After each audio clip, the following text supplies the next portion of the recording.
આયોજિત આજની આ પત્રકાર પરિષદમાં સૌપ્રથમ તો આપ સૌ પત્રકાર મિત્રોનું હાર્દિક સ્વાગત કરું છું.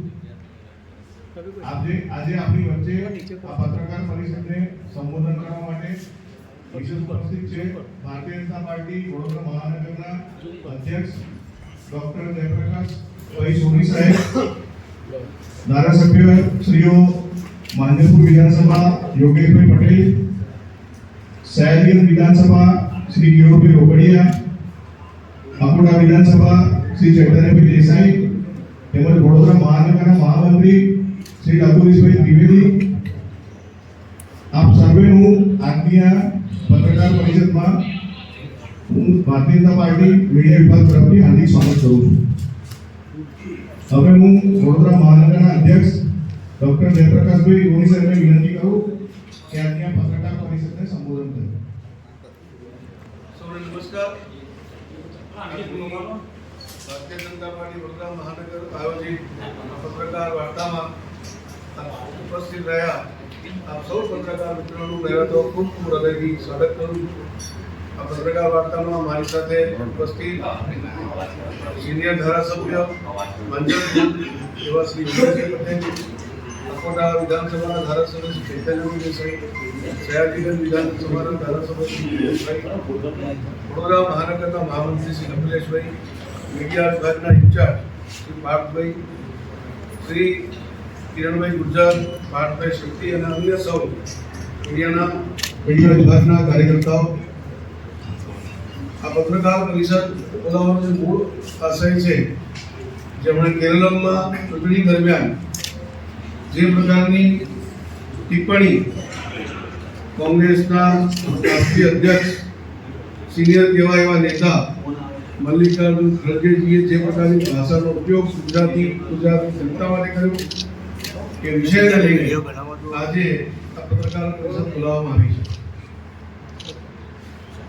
પત્રકાર પરિષદ વિરોધ પક્ષના નેતા કોંગ્રેસ રાહુલ ગાંધી અને પ્રિયંકા ગાંધી એના દાદા ગુજરાતના હતા, તો શું એ મૂરખ હતા? સાહેબ, આપે એવું વાત કરી કે ગુજરાતની પ્રજા શિક્ષિત છે, ખડગેના કહેવાય ગુજરાતની પ્રજા અભણ છે, અશિક્ષિત છે, એવું એમને નિવેદન આપ્યું છે. તો આપણે નથી લાગતું કે ગુજરાતની અંદર ગુજરાતની જે ઉચ્ચ હોદ્દા ઉપર બેઠેલા નાયબ મુખ્યમંત્રી જે અશિક્ષિત છે, તો ગુજરાતની પ્રજાનું અપમાન નથી લાગતું આપણું? અત્યારે જે વિષય છે પૂરી ગુજરાતની જનતાને અશિક્ષિત કહેવાનું છે. ગુજરાતની જનતા આજે પણ 82% લોકો આજે શિક્ષિત છે.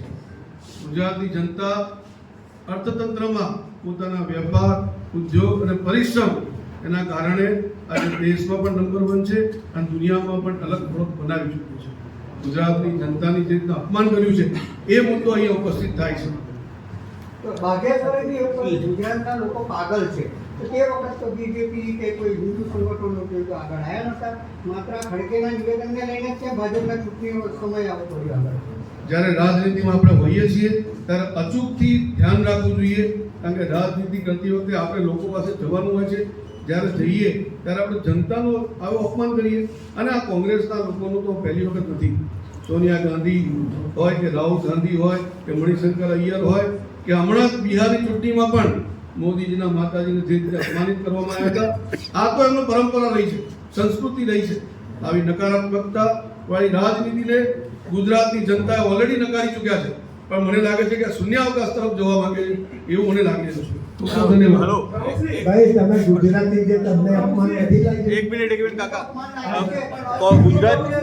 ગુજરાત કોંગ્રેસ પ્રેસિડેન્ટનું કહેવું એવું છે ચૂંટણી દરમિયાન એક સભાની અંદર કોંગ્રેસના સિનિયર નેતા અને રાષ્ટ્રીય અધ્યક્ષ એવા મલ્લિકાર્જુન ખડગેજીએ જે પ્રકારનું સ્ટેટમેન્ટનું ઉચ્ચારણ કર્યું છે, ગુજરાતીઓ અશિક્ષિત અને મૂર્ખ આવા જે સ્ટેટમેન્ટ અમને આપ્યા એ બદલ અમે ખૂબ જ એનો વિરોધ કરીએ છીએ. આ વાતને વખોડી કાઢીએ છીએ અને એમને અપેક્ષા એમની પાસે વ્યક્ત કરીએ છીએ કે ગુજરાતનું અને ગુજરાતની જનતાનું જે રીતે આપણે અપમાન કર્યું છે, કોંગ્રેસના સિનિયર નેતા તરીકે આપ માફી માગો કોંગ્રેસના નેતાઓને પણ અપીલ કરીએ છીએ કે ગુજરાતની જનતાની માફી માંગો. ગુજરાતની જનતા હંમેશા શાંતિ, સ્થિરતા અને પ્રગતિમાં માનનારી જનતા છે. ગુજરાતની અંદરથી મહાત્મા ગાંધી, સરદાર વલ્લભભાઈ પટેલ, મોરારજી દેસાઈ, ઝવેરચંદ મેઘાણી એવા અનેક મહાપુરુષો ગુજરાતને યોગદાન ગુજરાતમાં આપ્યું છે. આવા સૌ ગુજરાતીઓનું અપમાન ગુજરાતની જનતા કદાપી સહન નહીં કરે. એટલે માફી માંગવાની અપીલ કરીએ છીએ અને આ વાક્ય જે બોલ્યા છે એને ઘોર નિંદા કરીને ખોડી કાઢીએ છીએ. Okay, thank you. અમે આને મુદ્દો બનાવવા નથી માંગતા, પરંતુ જરૂરથી જે રીતે આ ભાષામાં વાત કરી છે એનો જવાબ તો તો જરૂર. ફરી વખત પ્રેસ કોન્ફરન્સ કરવાની જરૂરત કેમ પડી? કાલે કાર્યક્રમ તો થઈ ગયો છે.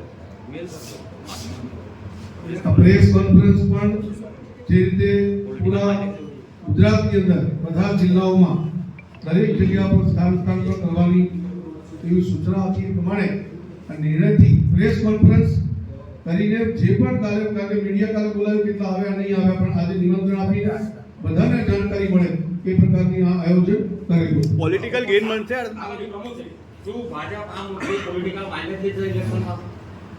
ભાઈ અમે તો કોઈ માઇલેજ લેવા નથી માંગતા, પણ અમને હવે મુદ્દા જેવો આપે છે તો શું કરી શકીએ? તમે ચૂંટણીના જાહેર સભાની અંદર એક રાજ્યની જનતાને મૂર્ખ, અશિક્ષિત કહેવી એ કેટલા ઊંચે યોગ્ય છે? આપણે એટલો વિચાર કર્યો. પત્રકાર તરીકે પણ હું ચોક્કસથી કહું છું કે તમે પણ આ સંદેશો કોંગ્રેસના નેતાઓને પહોંચાડો, થોડી સદબુદ્ધિ આપે કે આ જે રીતે સ્ટેટમેન્ટ છે એની સામે માફી માંગી. सर, खरगे जी और कांग्रेस को पीछे छोड़ दीजिए, गुजरात की जनता ने भी पीछे छोड़ दिया है. वडोदरा के लिए कौन से मुद्दे लेकर आए हैं वो बताइए, ताकि वडोदरा की जनता आपको फिर एक आज की 20 सालों में क्या रह गया? आज की जो प्रेस कॉन्फ्रेंस है इसी मुद्दे पर है, बाकी जो मुद्दे हैं उसके लिए अलग से बुलाया गया है. धन्यवाद. अभी सभा दरमियान अपमानजनक शब्दों वापरीने ગુજરાતની જનતાને અપમાનિત કર્યા છે એનો અમે સખત શબ્દોમાં વિરોધ નોંધાવીએ છીએ, એને વખોડી કાઢીએ છીએ. કરોડો ગુજરાતીઓને અભણ અને મૂર્ખ કહેવા એ માત્ર એક શબ્દ નથી, પણ સારા 6 કરોડ ગુજરાતીઓનું અપમાન છે. સ્વાભિમાન પર સીધો પ્રહાર છે. શું કોઈ કોંગ્રેસના નેતાઓને ગુજરાતીઓની વાંધો છે? પરંતુ આ પહેલા પણ આ જ પ્રકારના અપમાનજનક શબ્દો, અપમાનજનક વાક્યો ગુજરાત માટે બોલી ચૂક્યા છે. શું ગુજરાતીઓની મહેનત, બુદ્ધિ ક્ષમતા, કાર્યક્ષમતા અને દેશ પ્રેમ કોંગ્રેસને દેખાતો નથી? આ એ જ ગુજરાતની ધરતી છે જ્યાં મહાત્મા ગાંધી હોય, સરદાર વલ્લભભાઈ પટેલ હોય, મોરારજીભાઈ દેસાઈ હોય એવા અનેક નેતાઓ જેમણે આઝાદીના સમયમાં ખૂબ મોટો સંઘર્ષ કર્યો છે. મહાત્મા ગાંધી તો એવડું મોટું નામ છે, વિશ્વમાં પણ પ્રસિદ્ધ છે. તો આવા લોકોનું શું અપમાન કરવાનું આ લોકોએ ઠાન્યું છે? આજે ગુજરાતની ધરતીના 2 સપૂતો પ્રધાનમંત્રી માન્ય નરેન્દ્રભાઈ હોય કે આદરણીય ગૃહ અને સહકારિતા મંત્રી અમિતભાઈ સાહેબ જે રીતે દેશ માટે સમર્પિત થઈને કામ કરી રહ્યા છે, આજે આવી વૈશ્વિક અસ્થિરતાના સમયમાં પણ ભારત ખૂબ મજબૂત સ્થિતિથી આગળ વધી રહ્યું છે. શું એ કોંગ્રેસને સહન નથી થતું? ગુજરાતની ધરતીમાંથી ઉદ્ભવેલા નેતૃત્વએ આજે દેશને વૈશ્વિક સ્તરે ગૌરવ અપાવ્યું છે. આજે જ્યાં પણ ગુજરાતી તરીકે આપણે જઈએ છીએ આપણને પણ ગૌરવ થાય કે આપણા ગુજરાતમાંથી જન્મેલા સપૂત એવા માન્ય નરેન્દ્રભાઈએ જે પ્રકારે વૈશ્વિક ઓળખ ભારતને અપાવી છે, આજે દરેક ભારતીયને તેના ઉપર ગૌરવ થાય છે. પરંતુ આ પહેલી વાર નથી થયું કે કોંગ્રેસે ગુજરાતનું અપમાન કર્યું હોય. વર્ષો સુધી કોંગ્રેસે ગુજરાતીઓ પ્રત્યે ઘૃણા અને ઈર્ષાભાવ રાખ્યો છે. ગુજરાતને અવગણ્યું છે, વિકાસના કામો રોકવાનો પ્રયાસ કર્યો છે અને આજે પણ તેઓ ગુજરાતના સ્વાભિમાનને ઠેસ પહોંચાડવાનો પ્રયત્ન કરી રહ્યા છે. લોખંડી પુરુષ સરદાર વલ્લભભાઈ પટેલ હોય, મોરારજીભાઈ દેસાઈ હોય એવા અનેક દિગ્ગજ કોંગ્રેસી નેતાઓ જે ગુજરાતથી હતા તેમની હંમેશા કોંગ્રેસે ઉપેક્ષા કરી છે. જ્યારે વડાપ્રધાન શ્રી નરેન્દ્રભાઈ મોદીએ એમના નેતૃત્વમાં વિશ્વની સૌથી ઊંચી પ્રતિમા સરદાર વલ્લભભાઈ પટેલ સાહેબની સ્ટેચ્યુ ઓફ યુનિટીનું નિર્માણ કેવડિયા કોલોની ખાતે કરેલું છે, ત્યારે પણ જ્યારે આ સ્ટેચ્યુ ઓફ યુનિટી બની રહ્યું હતું ત્યારે પણ કોંગ્રેસે એનો વિરોધ કર્યો. આ પ્રમાણે નર્મદા યોજના આપણને સૌને ધ્યાનમાં છે કે નર્મદા યોજનાના કારણે પૂરી ગુજરાતની જનતાને, આજુબાજુના રાજ્યોને પણ પીવાના પાણીની અને પાણીની સુવિધા ઊભી થવાની છે, ખેતીલાયક પાણીની સુવિધા ઊભી થવાની છે, એમાં પણ અવરોધો કર્યા. અને આપણને જણાવીને આનંદ છે કે માનનીય પ્રધાનમંત્રી નરેન્દ્રભાઈએ જે પ્રધાનમંત્રી તરીકે અને શપથ લીધાના થોડાક જ દિવસોમાં પહેલું કોઈ કામ કર્યું હોય તો નર્મદા યોજનાને ક્લિયર કરવાનું કર્યું. આજે નર્મદા યોજના થકી સૌરાષ્ટ્ર હોય કે ઉત્તર ગુજરાત હોય દરેક જગ્યાએ પીવાના પાણીથી લઈને પાણીની વ્યવસ્થાઓ થઈ છે. શું કોંગ્રેસને આ અદેખાઈ આવે છે કે ગુજરાતના લોકો આવા કોઈ કાર્યો કરે તેનો વિરોધ કરવો? વાયબ્રન્ટ ગુજરાત સમિટ દ્વારા પણ અનેક કંપનીઓ, મોટા મોટા ઉદ્યોગિક એકમો જ્યારે ગુજરાતમાં રોકાણ લઈને આવે ત્યારે કોંગ્રેસની એ વખતની તત્કાલીન યુપીએ સરકાર અને ઇન્કમ ટેક્સને અનેક એવી સંસ્થાઓ દ્વારા નોટિસો ફટકારીને વિરોધ કરીને ડર પેદા કરે જેથી કરીને ગુજરાતમાં રોકાણ ન આવે. દેશના આર્થિક વિકાસમાં ગુજરાતીઓનું યોગદાન, ગુજરાત અને ગુજરાતીઓનું યોગદાન કોઈનાથી છૂપું નથી. એ આજે પણ એવું છે અને ભૂતકાળમાં આપણો ભૂતકાળ પણ આપણો એક પ્રકારનો ભવ્ય રહ્યો છે. દેશ વિદેશમાં ગુજરાતીઓએ પોતાની મહેનત અને બુદ્ધિથી ભારતનું નામ ઊંચું કર્યું છે. ગુજરાત આજે વિકાસ અને શાંતિનો પર્યાય છે. તેના મૂળમાં કરોડો ગુજરાતીઓ છે. ગુજરાતના લોકો શાંતિપ્રિય છે. એ એટલા માટે સ્થિરતા પણ છે અને સ્થિરતાના કારણે આજે ઔદ્યોગિક હોય, વેપાર ધંધા હોય, દરેક ક્ષેત્ર પર વિકાસ ગુજરાતનો થયો છે. તો પછી પ્રશ્ન એ ઉભો થાય છે કે શું ગુજરાતની જે સફળતા છે એ કોંગ્રેસના નેતાઓને ખટકે છે?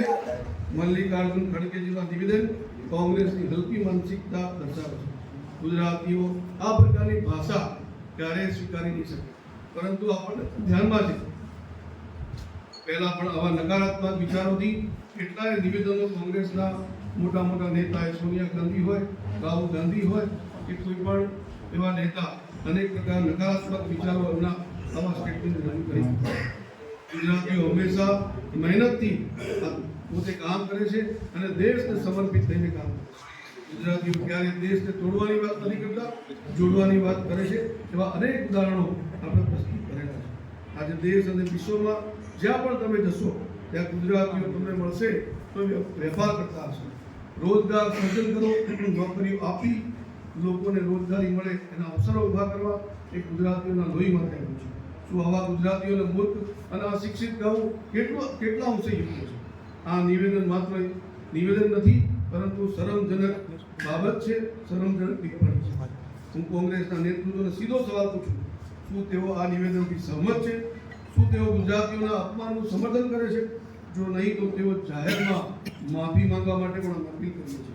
કોંગ્રેસ પાસે મુદ્દાઓ નથી તેથી તેઓ લોકોનું અપમાન કરીને રાજકારણ કરવાની કોશિશ કરે છે. ગુજરાતીઓ આવા અપમાનનો મક્કમ જવાબ આપવાનું જાણે છે. ખડગેજીનું નિવેદન માત્ર ગુજરાત નહીં પરંતુ સમગ્ર દેશના ગૌરવને ઠેસ પહોંચાડનાર છે. આજનો સમય વિકાસ, ગૌરવ અને રાષ્ટ્રીય એકતાની સાથે આગળ વધવાનો છે. ત્યારે કોંગ્રેસ આવા અપમાનજનક વિભાજનકારી નિવેદનો આપી શું સાબિત કરવા માંગે છે? જે રાજ્ય દેશને વિકાસનું મોડેલ આપ્યું, જ્યાંની સ્ટાર્ટઅપ સંસ્કૃતિ, ઔદ્યોગિક પ્રગતિ આજે ભારતની અર્થવ્યવસ્થાની કરોડરજ્જુ છે, તે રાજ્યના લોકોને અભણ કહેવું એ ખડગેજીના પોતાનું બૌદ્ધિક દેવાળું દર્શાવે છે. જો ગુજરાતની જનતાએ કોંગ્રેસને વારંવાર નકારી છે તો એનો અર્થ એ નથી થતો કે જનતા મૂર્ખ છે. એનો અર્થ એ છે કે તમારી નીતિઓ અને તમારી દાનત બંનેમાં ખોટ છે. ખડગેજીએ જે ગુજરાતીઓને અભણને મૂર્ખ કહી રહ્યા છે તે ગુજરાતીઓનું ગુજરાત આજે દેશના વિકાસનું ગ્રોથ એન્જિન છે, જે ભારતની કુલ જીડીપીમાં 8%થી વધુનું નોંધપાત્ર યોગદાન આપી રહી છે. દેશના કુલ ઔદ્યોગિક ઉત્પાદનમાં પણ ગુજરાત 17% હિસ્સા સાથે અગ્રેસર છે, જે રાજ્યની મજબૂત ઉત્પાદન શક્તિ દર્શાવે છે. આ એ જ ગુજરાતીઓ છે જેની વ્યાપારિક સૂઝબૂઝને આજે આખી દુનિયા માને છે. સમુદ્ર કિનારાના વ્યૂહાત્મક ઉપયોગથી ગુજરાત એટલું જ આખા દેશોને 40% કાર્ગો હેન્ડલ કરવાની ક્ષમતા ધરાવે છે. પર્યાવરણ જાળવણી સાથે વિકાસ સાધતા ગુજરાતે દેશની કુલ રિન્યુએબલ એનર્જીમાં 16.50% જેટલો મજબૂત હિસ્સો મેળવ્યો છે. આજે ગુજરાત ડાયમંડ, કેમિકલ અને ટેક્સટાઇલ જેવા મહત્વના ક્ષેત્રમાં દેશનું લીડર સ્ટેટ બનીને વિશ્વભરમાં નામના મેળવી રહ્યું છે. ગુજરાતીઓના અવિરત પરિશ્રમ અને સરકારની સાનુકૂળ નીતિઓને કારણે સાણંદ આજે ઓટો હબ તરીકે પ્રસ્થાપિત થયું છે. રાજ્ય હવે આધુનિક ટેકનોલોજી તરફ ડગ માંડી રહ્યું છે, જેમાં સાણંદ અને ધોલેરામાં ટૂંક સમયમાં સેમિકન્ડક્ટર હબ બનવા જઈ રહ્યા છે. હું ખડગેજી અને કોંગ્રેસ હાઈકમાન્ડને પૂછવા માંગુ છું કે શું ગુજરાતનું ગૌરવ તમને આટલું ખૂંચે છે? શું ગુજરાતીઓનો પુરુષાર્થ તમને નથી દેખાતો? આ અપમાન માત્ર એક વ્યક્તિનું નથી, દરેક ગુજરાતીનું છે અને ગુજરાતની પ્રજાની મહેનતનું જે પરિણામ છે એનું અપમાન છે. કોંગ્રેસે અહંકારની ભારે કિંમત ચૂકવવી પડશે. ગુજરાતીઓ હંમેશા દેશ માટે કામ કર્યું છે અને આગળ પણ કરતા રહેશે, પરંતુ અપમાનનો જવાબ પણ ગુજરાતીઓ ખૂબ જ મજબૂતીથી આપશે. કોંગ્રેસની ગુજરાત પ્રત્યેની આ ઝેરીલી માનસિકતાને ગુજરાતીઓ સુપેરે ઓળખી ચૂક્યા છે. એટલે જ કોંગ્રેસની જનતાએ 30 વર્ષથી સત્તાથી દૂર રાખ્યા છે. જ્યારે ગુજરાતની જનતા આનો જવાબ સ્થાનિક સ્વરાજની ચૂંટણીઓમાં આ ગુજરાત વિરોધી કોંગ્રેસને જડબાતોડ જવાબ ગુજરાતની જનતા આપવાની છે. આ જે નિવેદન છે એ નિવેદનને ભારતીય જનતા પાર્ટી વડોદરા મહાનગર વતી હું વખોડી નાખું છું, ઘોર નિંદા કરું છું અને અપીલ કરું છું કે કોંગ્રેસી નેતાઓ ગુજરાતની જનતાની ગુજરાતની માફી માંગે, ભારતની જનતાની ભારતની માફી માંગે. ધન્યવાદ. સિનિયર નેતા અને રાષ્ટ્રીય અધ્યક્ષ એવા મલ્લિકાર્જુન ખડગેજીએ જે પ્રકારનું સ્ટેટમેન્ટનું ઉચ્ચારણ કર્યું છે, ગુજરાતીઓ અશિક્ષિત અને મૂર્ખ આવા જે સ્ટેટમેન્ટ અમને આપ્યા એ બદલ અમે ખૂબ જ એનો વિરોધ કરીએ છીએ.